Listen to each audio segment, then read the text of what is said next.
Queridos, nós hoje estamos encerrando uma série de reflexões que perdurou aqui o nosso mês de agosto, aqui na nossa comunidade, e eu quero convidá-lo para abrir comigo no Evangelho de Mateus, no capítulo 5, verso 1.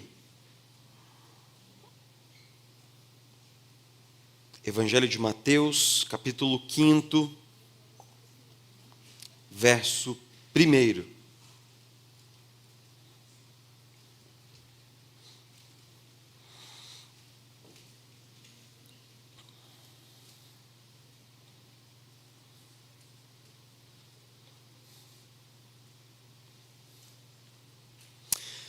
Evangelho de Mateus, capítulo 5, verso 1 diz assim: Vendo as multidões, Jesus subiu ao monte e se assentou.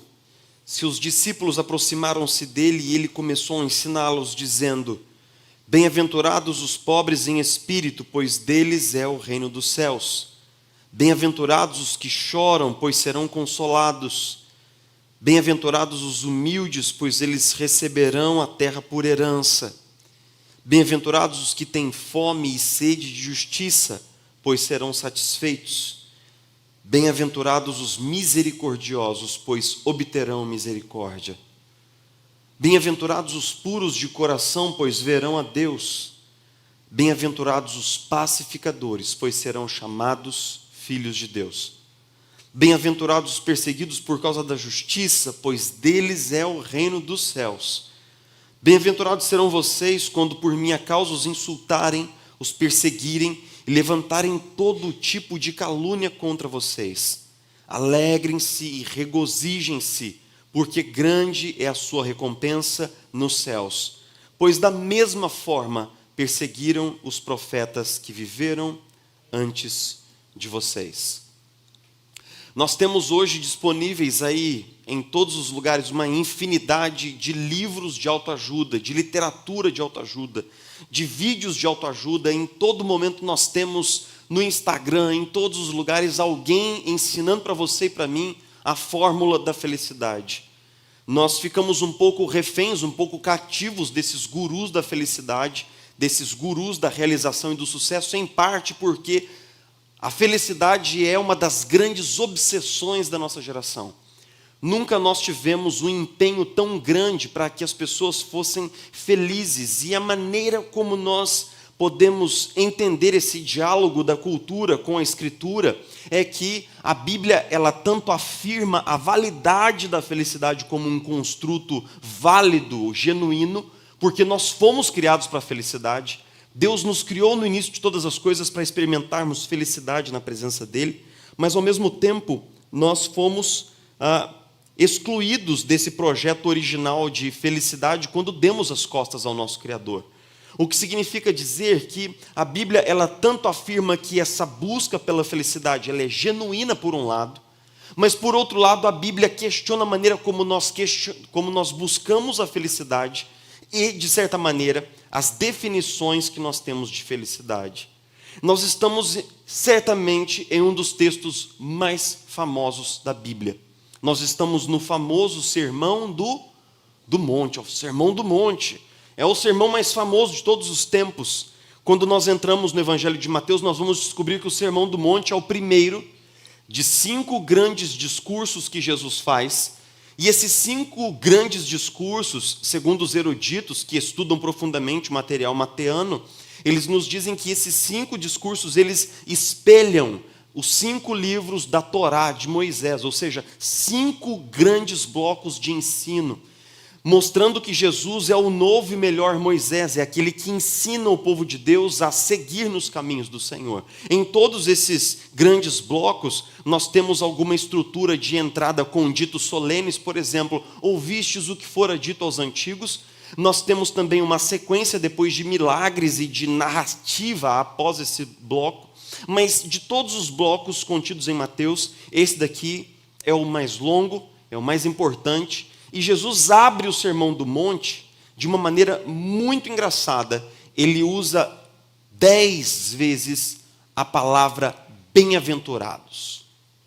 Nós, cristãos protestantes, conhecemos esse texto como as bem-aventuranças. Os católicos tradicionalmente chamam esse texto de as beatitudes, uma vez que a palavra bem-aventurado, traduzido por Jerônimo na Vulgata, é beatos, que quer dizer alguém que foi abençoado por Deus. E os eruditos, os caras que estudam o grego desse texto, chamam essas bem-aventuranças de macarismos, porque a palavra que aparece aqui no grego é makarioi. Basicamente, makarioi é uma palavra muito, muito, muito importante na cultura de Jesus. Sabe por quê? Porque a palavra makarioi, ela quer dizer alguém que foi abençoado, alguém que foi afortunado, alguém que é privilegiado, alguém que é muito feliz. Jesus está abrindo um sermão assim, com gestos bem largos e gritando: bem-aventurados são vocês, felizes são vocês, abençoados são vocês, afortunados são vocês.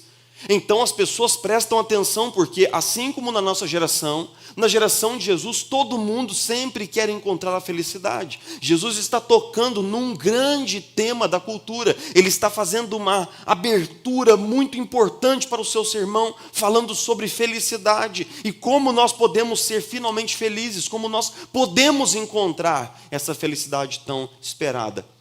Então eu quero saber sobre o que Jesus está falando aqui. Eu imagino que você também, porque esse sermão do monte é para nós. É sobre nós, é sobre a nossa condição. No entanto, embora o Sermão do Monte seja muito conhecido, ele não é nem de longe um texto fácil.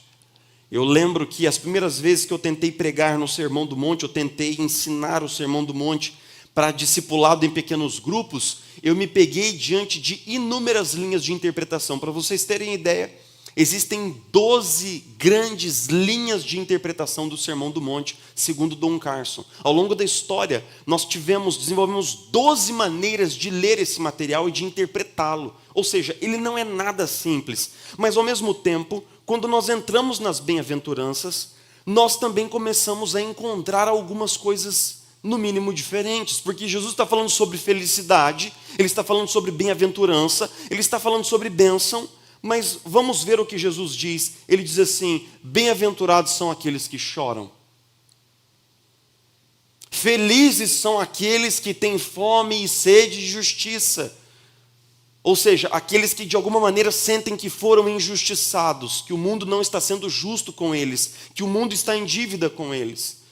Bem-aventurados todos aqueles que são perseguidos de sinagoga em sinagoga por causa do meu nome.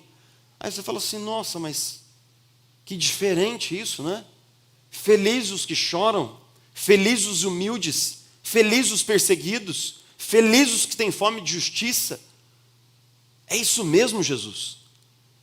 Você está abrindo um sermão falando sobre felicidade e definindo felicidade dessa maneira: felizes os que são perseguidos, e o texto diz assim: injuriados por amor do meu nome.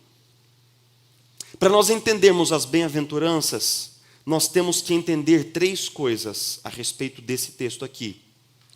A primeira realidade que nós precisamos entender é para quem Jesus está falando. A segunda é o que ele está de fato ensinando. E a terceira é qual a implicação disso. E é sobre isso que nós vamos falar hoje à noite. Para quem Jesus está falando, o que ele está ensinando e qual a implicação disso. 3 pontos. Estamos bem presbiterianos hoje à noite, graças a Deus. Para quem Jesus está ensinando? O texto é muito claro em dizer que Jesus, a essa altura, já era bastante popular, já era famoso, e as multidões se apinhavam para ouvir Jesus. E então Jesus sobe a um monte, provavelmente pensando na logística de que as pessoas o ouçam, né? Na distribuição da acústica. O texto também diz que Jesus sobe ao monte e se assenta.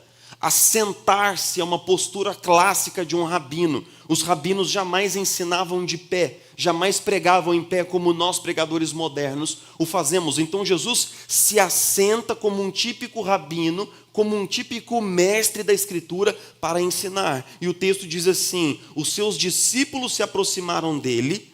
Note, tem uma multidão, mas os discípulos se aproximaram de Jesus e ele começou a ensiná-los. Quem? Os discípulos.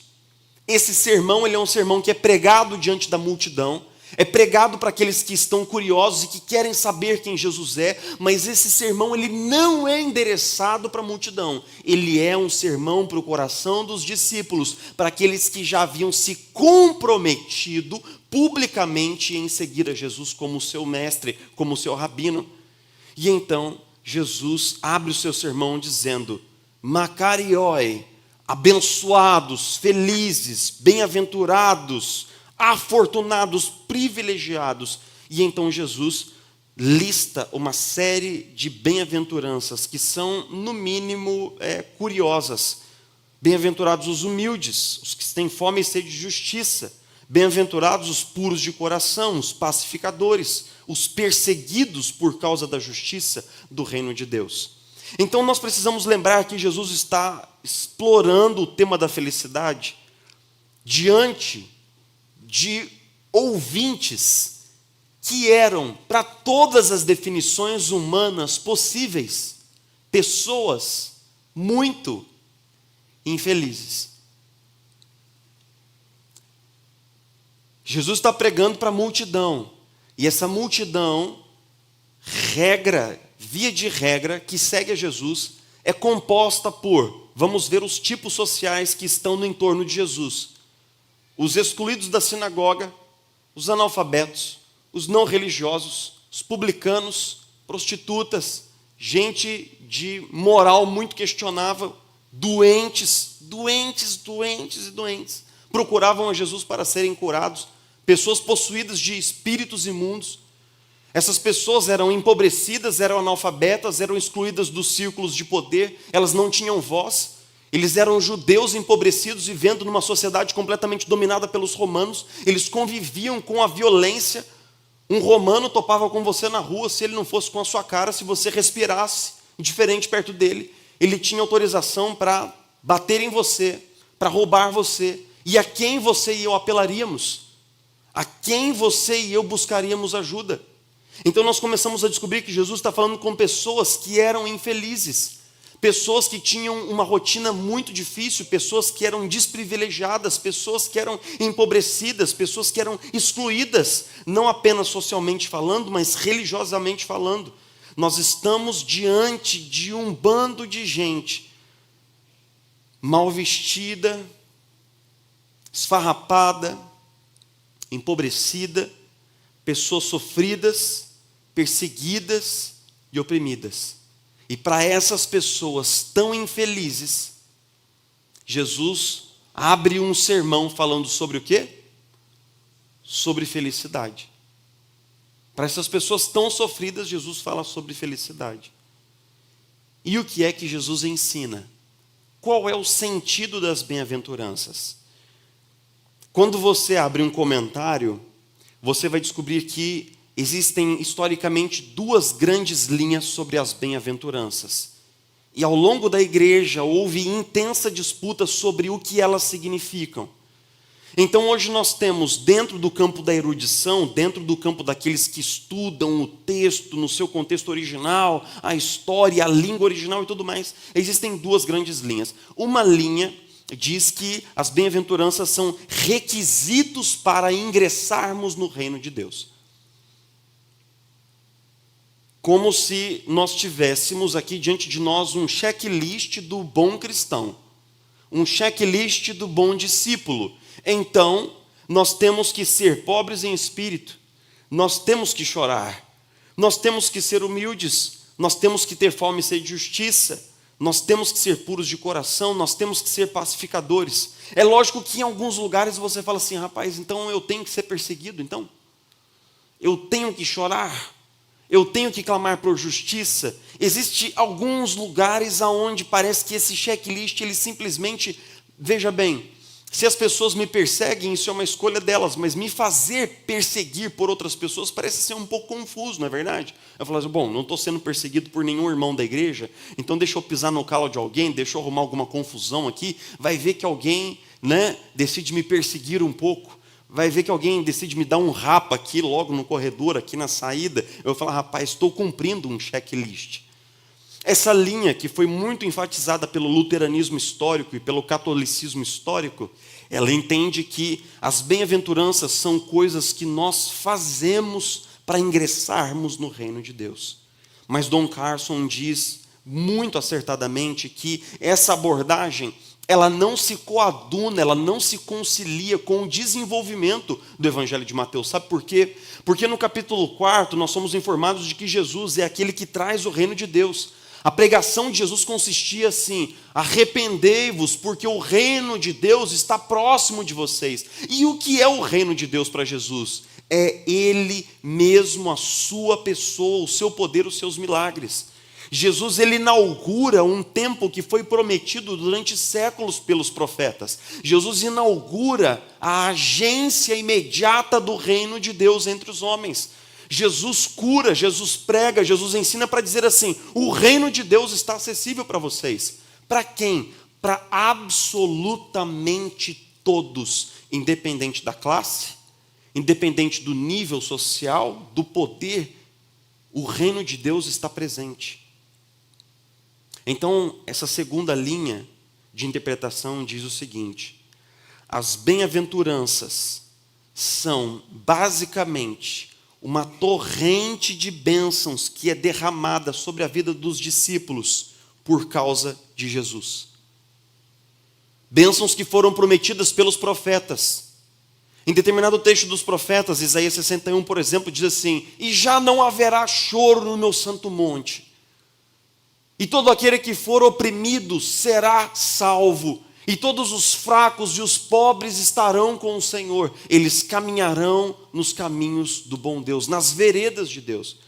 Ou seja, Jesus está aqui nas bem-aventuranças, olhando para essas pessoas, dizendo o seguinte: vocês têm chorado, e têm clamado por justiça, e vocês têm sido sistematicamente humilhados e espoliados, mas eu digo que o reino chegou para vocês, e agora vocês são abençoados, bem-aventurados, felizes são vocês. O que eu quero dizer é o seguinte: as bem-aventuranças, elas não fazem sentido nenhum fora de Jesus. Essas pessoas só são bem-aventuradas porque Jesus para elas é consolo, porque Jesus para elas é esperança, porque Jesus para elas é justiça, porque Jesus é a herança que elas esperam, porque quando elas são pacificadoras, elas veem o rosto de Deus na presença de Jesus. Ou seja, todas as bem-aventuranças só fazem sentido para os discípulos de Jesus. Lembre-se que Jesus está pregando um sermão para os seus discípulos, diante da multidão, mas para os seus discípulos. Vamos juntar as peças agora. O que é que Jesus está ensinando? Pense comigo por um segundo. Qual é a mensagem que a nossa cultura nos envia sobre felicidade? A nossa cultura nos diz assim: se você resolver todos os seus problemas, se você for rico, se você for famoso, se você for bem-sucedido, se você conquistar todos os seus sonhos, então você será feliz. A solução sempre está do lado de fora. A felicidade é o próximo romance, é o príncipe encantado que vai bater na sua porta. A felicidade é o próximo emprego, é o próximo cargo, é uma ascensão de status, é um novo negócio que você precisa fechar, é um novo projeto que você precisa entregar. A felicidade sempre está do lado de fora. E quando nós mudamos o nosso exterior, o nosso interior então fica feliz. Mas você e eu já sabemos que isso não funciona, que isso é uma grande mentira. E que independente de quanto sucesso nós tenhamos, ele não acaba preenchendo a nossa alma. E de quanto dinheiro e de quantas coisas importantes nós tenhamos, embora importantes elas sejam, elas não mudam o nosso mundo interior. O que eu quero dizer é o seguinte: Jesus está apontando um outro caminho.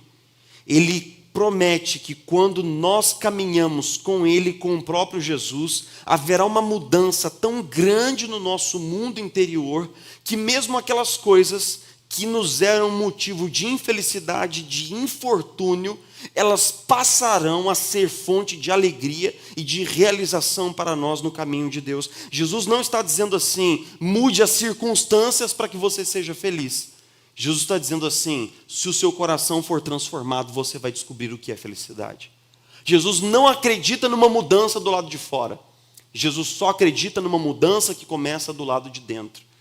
Esse texto ele fica muito provocativo quando Jesus fala sobre perseguição no versículo 10. E no versículo 11 ele diz assim: bem-aventurados serão vocês quando por minha causa os insultarem, os perseguirem e levantarem todo tipo de calúnia contra vocês. Alegrem-se e regozijem-se. Meus irmãos, existe um desafio muito radical nisso que nós estamos lendo aqui. Nós que somos discípulos de Jesus, existe um desafio muito radical aqui. Você e eu, nós seríamos ou somos capazes de nos alegrar na perseguição porque somos discípulos de Jesus?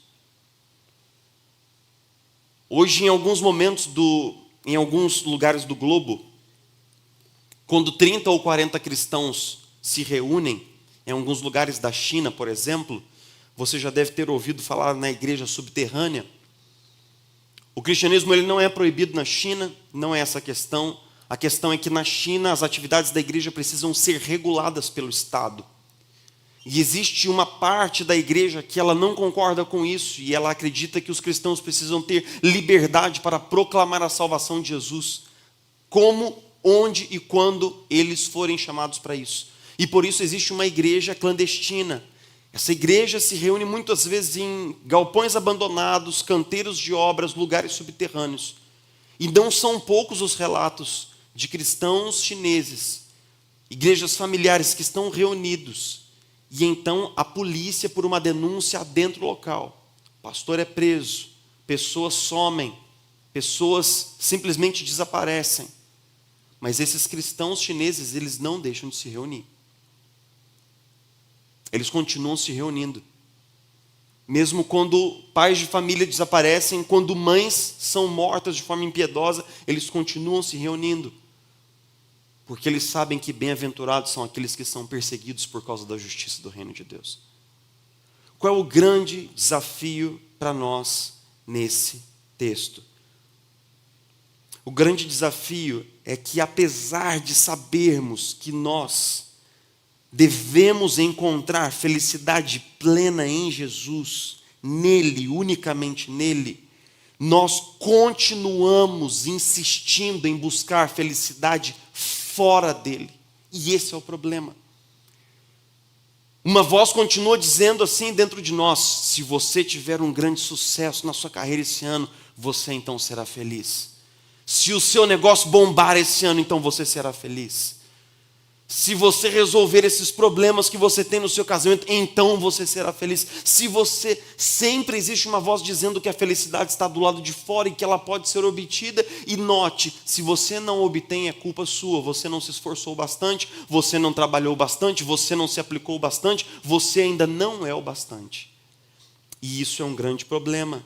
Jesus está mostrando para nós que as bem-aventuranças, elas são derramadas sobre a vida de todos aqueles que o conhecem como seu único e suficiente Salvador. As bem-aventuranças são promessas de felicidade plena de Deus para nós em Jesus Cristo, não importa o que aconteça. Então, a grande conclusão desse texto é o seguinte: o cristão que entende o que Jesus está dizendo aqui, esse cristão não busca a felicidade.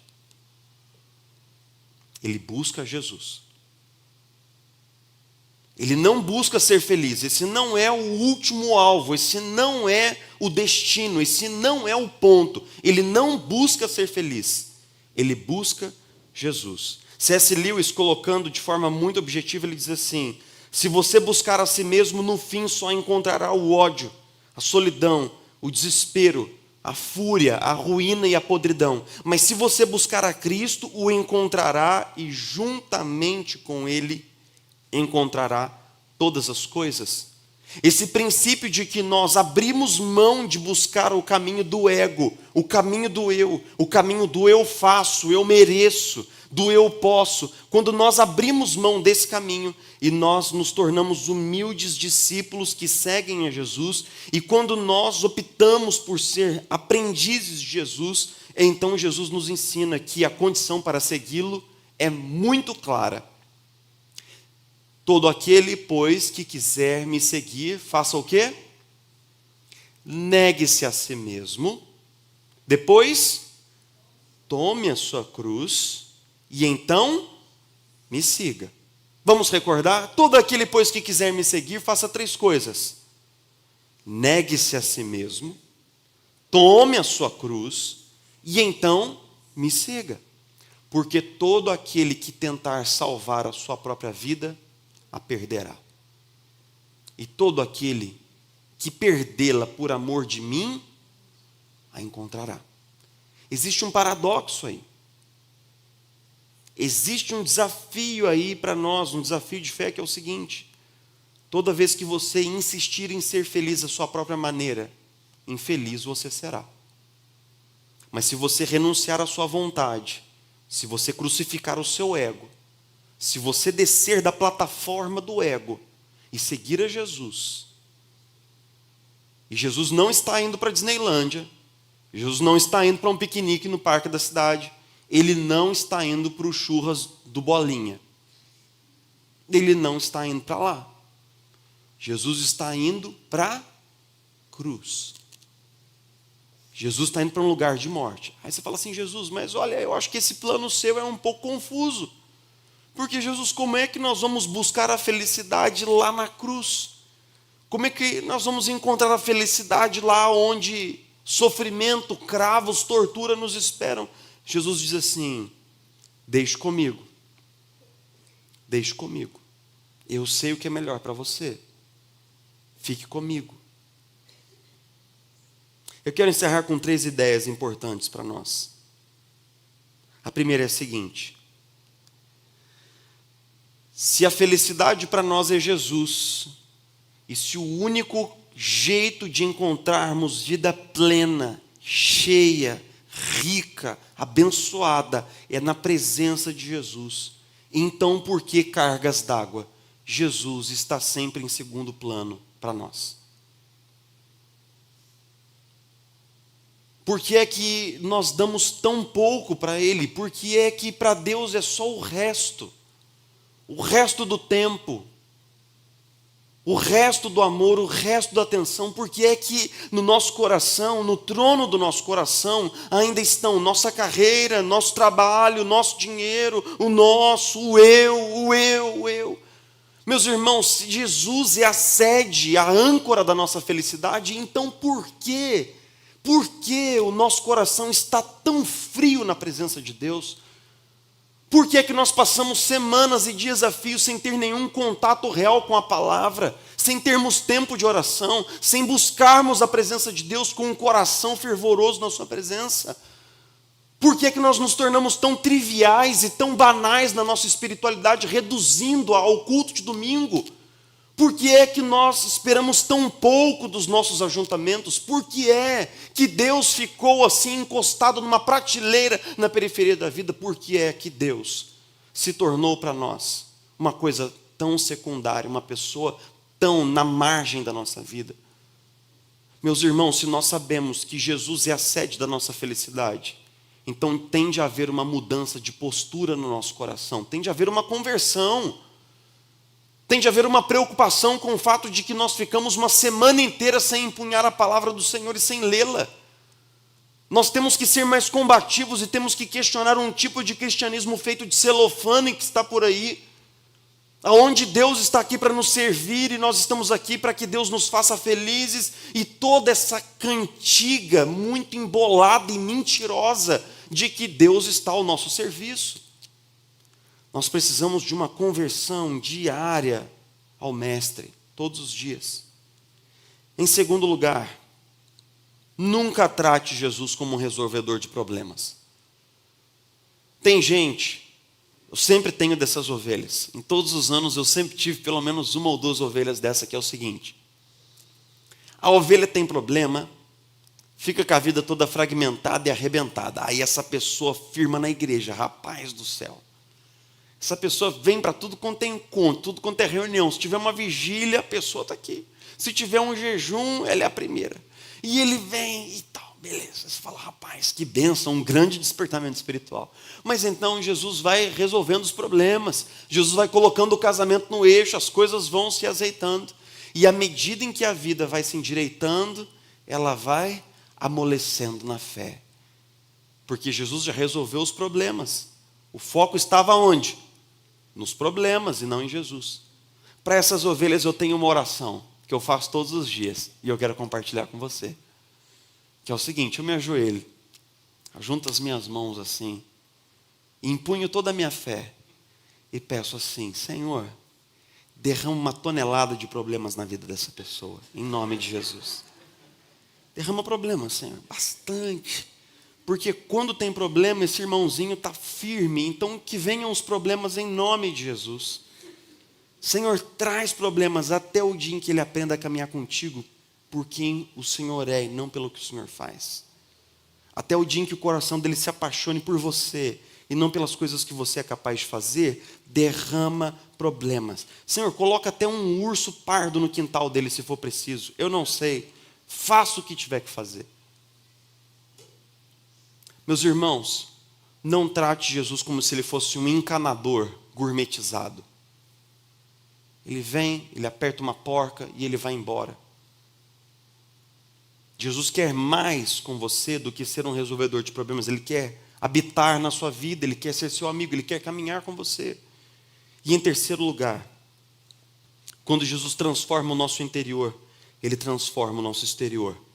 Quando você ouve as bem-aventuranças e descobre que você não precisa de uma mudança nas suas circunstâncias para ser bem-aventurado, mas você já é bem-aventurado porque Jesus está dentro das suas circunstâncias. Então, bem-aventurados os que choram, bem-aventurados os perseguidos, bem-aventurados os que têm fome e sede de justiça. Quando o nosso coração é tomado por essa alegria, aos poucos nós vamos desencanando de nós mesmos. Quando Paulo está se despedindo dos presbíteros de Éfeso, em Atos capítulo 20, ele diz assim, porque nós ouvimos do Senhor o que eu vos passo também, que é o seguinte, melhor coisa é dar do que receber. Melhor coisa é dar do que receber.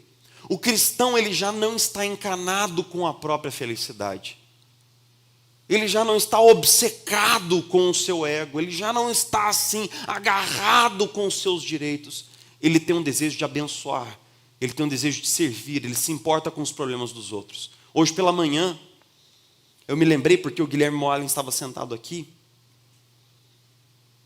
O pai do Guilherme Moalen, que vem nos nossos cultos sempre pela manhã.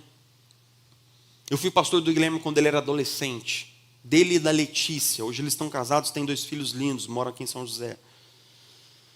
E o pai do Guilherme era pastor, foi presbítero da igreja presbiteriana, depois ele saiu para pastorear uma igreja que tinha sido fundada por um pastor independente, essa igreja ficou sem pastor, e ele foi para lá, um homem muito sério, um homem de Deus, e em determinado momento ele foi diagnosticado com um câncer muito agressivo no pâncreas.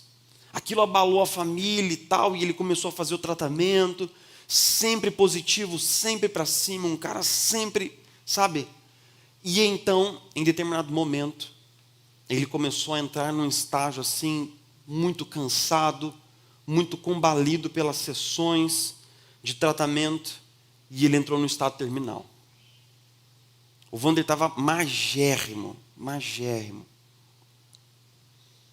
E os irmãos da igreja iam lá visitá-lo para consolá-lo. Iam lá para transmitir força, iam lá para transmitir um abraço.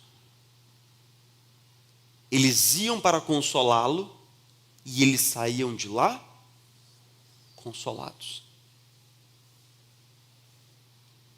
O Guilherme me contou que quando uma pessoa chegava, o pai dele ajuntava o resto de força que ele tinha, de energia, se sentava na cama, abraçava, sorria, pronunciava uma palavra de bênção, pronunciava uma palavra de esperança sobre aquela pessoa. Quando ela saía, ele se sentia de novo combalido, deitava na cama e ficava branco, pálido, sem força para nada.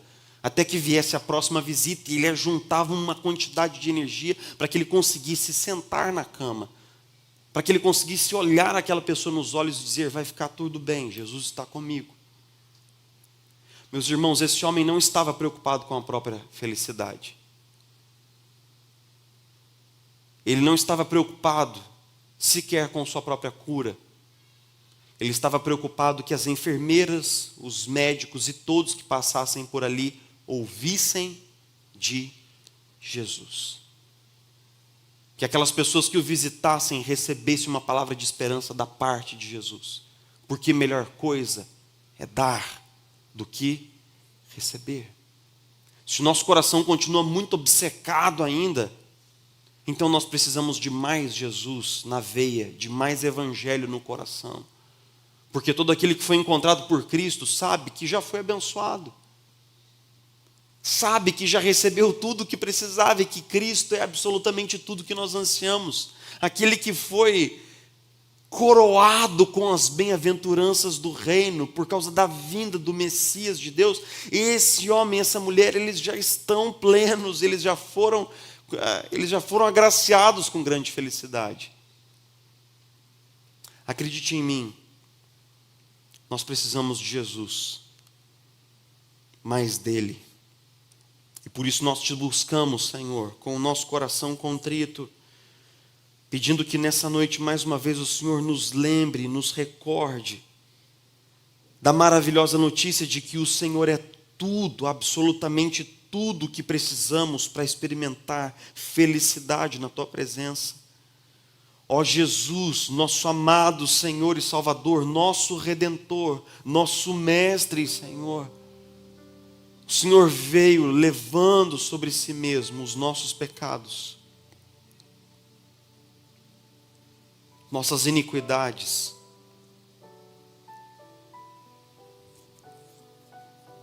Obrigado, Jesus, porque o Senhor zerou as nossas dívidas. O Senhor nos garantiu todas as bem-aventuranças por causa do Evangelho. E ainda mais, o Senhor nos coroou com a adoção do Espírito, por meio de quem somos feitos filhos de Deus na Sua presença. O Senhor derramou sobre nós da Sua presença graciosa, confirmando sobre nós todas as promessas que foram feitas e repetidas por milhares de anos. Sim, Jesus, nós somos bem-aventurados. Que essa mudança no nosso mundo interior se concretize na maneira como nós vemos a nossa realidade. Jesus, nós temos colocado toda a nossa esperança na mudança das circunstâncias, sejam elas no trabalho, no casamento, na família, na carreira. Nós temos colocado toda a expectativa, Senhor, numa mudança do lado de fora. Mas hoje, mais uma vez, a Sua palavra nos lembra que nós precisamos de uma mudança do lado de dentro, aqui no coração, para que, como discípulos do Senhor, nós possamos descobrir que já somos abençoados e bem-aventurados, mesmo quando choramos, mesmo quando clamamos por justiça, mesmo quando estamos humilhados. Bem-aventurados os pacificadores, bem-aventurados os misericordiosos, bem-aventurados os perseguidos, felizes são aqueles que são injuriados pelo meu nome. Jesus, reorienta a bússola da nossa busca pela felicidade, para que a nossa bússola aponte sempre para a Sua presença. Quebra os ídolos, quebra as falsas promessas dos falsos deuses da nossa geração.